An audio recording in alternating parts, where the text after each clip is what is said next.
It seems that she was involved in some sort of physical altercation. As soon as Jessica arrives home, she cleans her face and then looks at her wedding ring. Just then, she notices some armed intruders breaking into her place. In a desperate bid to avoid being caught, she quickly escapes from the window.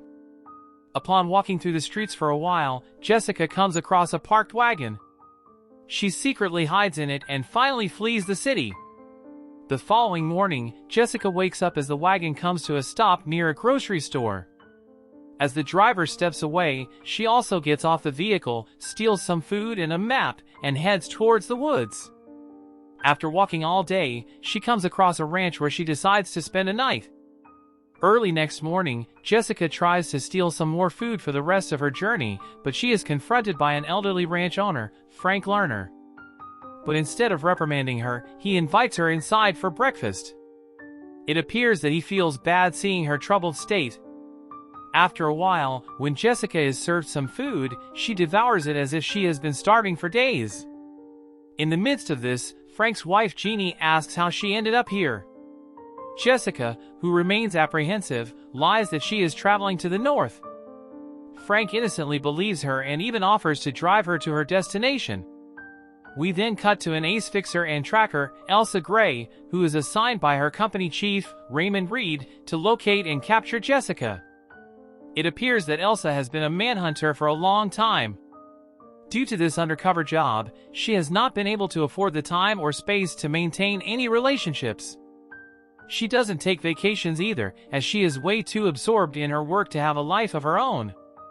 But now, Elsa has been diagnosed with ALS. Despite her best efforts to hide the deteriorating effects of the ailment from her colleagues, the symptoms are unmissable. Her limbs suddenly stop functioning time and again, complicating her daily life and work. Elsa often takes counsel from an online help group as well as from the patients who are living with similar ailments. However, a sense of hollowness seems to have started plaguing her mind already. For an active on-the-field manhunter like her, the gradual decay of physical and mental faculties is a fate worse than death. During one of her sessions, the counselor advises Elsa to talk to her family members, but she responds that nobody is in touch with her. Upon hearing the depressing tone in her voice, a fellow patient asks if she is thinking of committing the unthinkable, to which the latter affirms. The patient then tries to comfort her, saying that misery is powerful, but so is acceptance. Meanwhile, Frank drives Jessica towards the north in his truck. After a whole day of driving, the road ends at a certain point, so Jessica decides to walk onwards towards the Canadian border. Before departing, the elderly man provides her with a bag full of food and clothes, also offering her to come back to them if she needs any help. Jessica is extremely grateful for his help, so she wholeheartedly thanks him before continuing her journey. After walking for several hours, she stops somewhere in the woods in order to spend the night. The next morning, Jessica continues walking and eventually arrives at a small border town.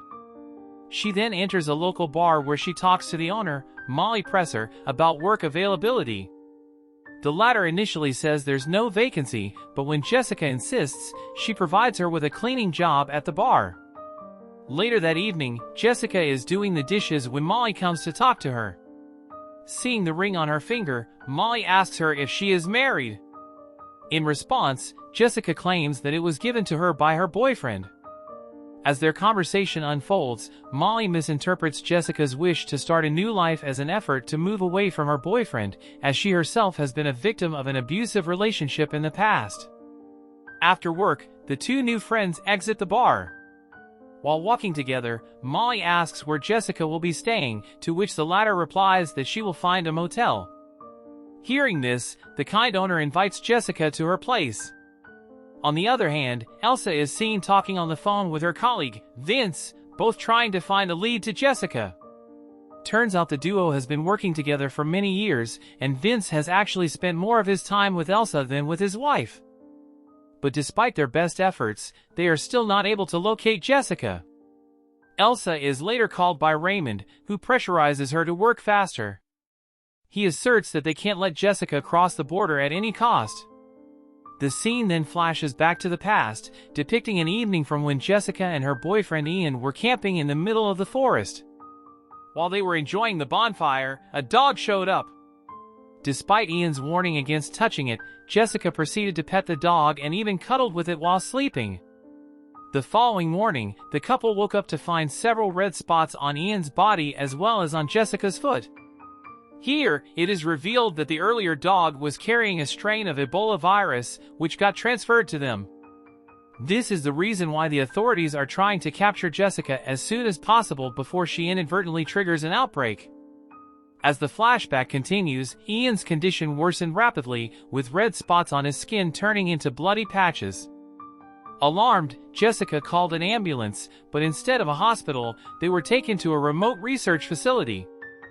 There, Jessica was confined to a cell, while Ian was taken to a lab room for experimentation. In a desperate bid to escape, Jessica devised a plan. She broke the cell's light bulb and waited for a guard. As soon as he entered, she attacked him with a sharp glass shard and rushed to find Ian. Soon after, she discovered him in a near zombified state. But before she could get to him, the emergency alarm went off. This left Jessica with no choice but to escape alone, leaving her boyfriend to die. Back in the present, Elsa receives a call from one of her co-workers, informing her about the ranch where Jessica had stayed. She then drives towards the same to find any potential clues. Upon arriving at the location, Elsa dons a hazmat suit and enters the premises. As she looks around, she finds the place in a messed up state, with blood in the sink. Not long after, she notices Jeannie, so she quickly makes her way out. Elsa follows her to the shed where she is unexpectedly ambushed by Frank and Jeannie, who have now turned into zombie-like beings. They violently charge towards Elsa, but the latter fortunately has a firearm with her, which she uses in her defense. In the aftermath of this event, Elsa calls Raymond and demands to know what is going on. At this point, he finally reveals about Adyen, a tech conglomerate, which was experimenting on a particular virus in collaboration with the US government. The earlier dog was its test subject and the carrier of the virus. But unfortunately, the dog escaped the facility and came into contact with Ian and Jessica. After that, the virus continued to get transferred and mutated in an inexplicable way. Raymond goes on to disclose that Jessica is an asymptomatic carrier of the virus. This means that she is not showing any signs of the illness. However, she is not aware of the danger and has been inadvertently spreading the virus to everyone whom she comes into contact with.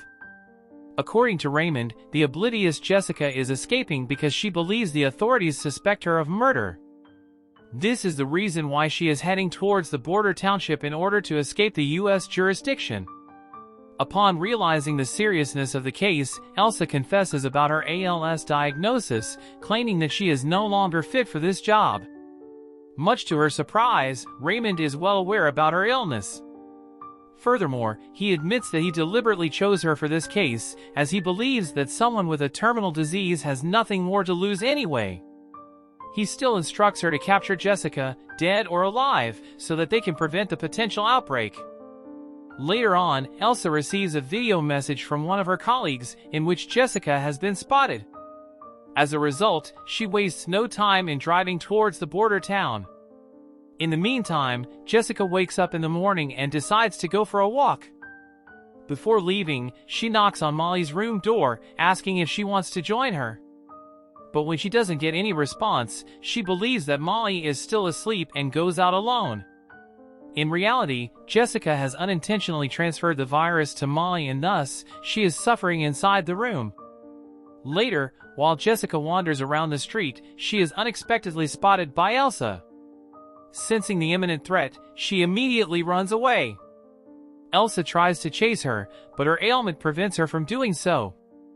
Jessica then returns back to Molly's place and starts packing her belongings to leave. Amidst this, she hears an unusual noise from Molly's room, so she goes upstairs to check. As soon as she opens the door, she is startled by a horrific sight, a blood-covered and zombified version of Molly. The zombie then suddenly comes to life and starts charging towards Jessica. In a desperate attempt to save herself, Jessica grabs a pan and reluctantly beats her friend to death. Following this, she sits beside Molly's body and cries her heart out. At this point of time, she realizes that something is seriously wrong with her, as the people around her are dying. In addition, she discovers that her hair has started to fall as well. Sometime later, Elsa tracks Jessica down and holds her at gunpoint. She then reveals the entire predicament, explaining how she has been spreading the deadly virus to the people. By this point of time, Jessica is already showing signs of viral infection, but unlike other victims, she is able to retain her mental abilities. Elsa interprets this as a hopeful sign and tries to persuade her to turn herself in. However, the latter refuses to comply and proceeds to flee. Despite repeated warnings from Elsa, Jessica pleads for her life and continues to run. Left with no other choice, Elsa aims the gun and shoots her down. In her final moments, Jessica expresses that she just wanted to see the world and didn't want things to end the way they did. Hearing this, Elsa empathizes with her deeply. She then shows kindness to a dying Jessica by holding her hands. However, she forgets that she has removed the face cover of her hazmat suit. After Jessica's death, all crucial information, surveillance footage, and evidence are wiped off as if they had never existed. In the final scene, Elsa is visited by her ALS counselor, who explains to her about the ways she can keep a positive outlook despite her present degrading condition.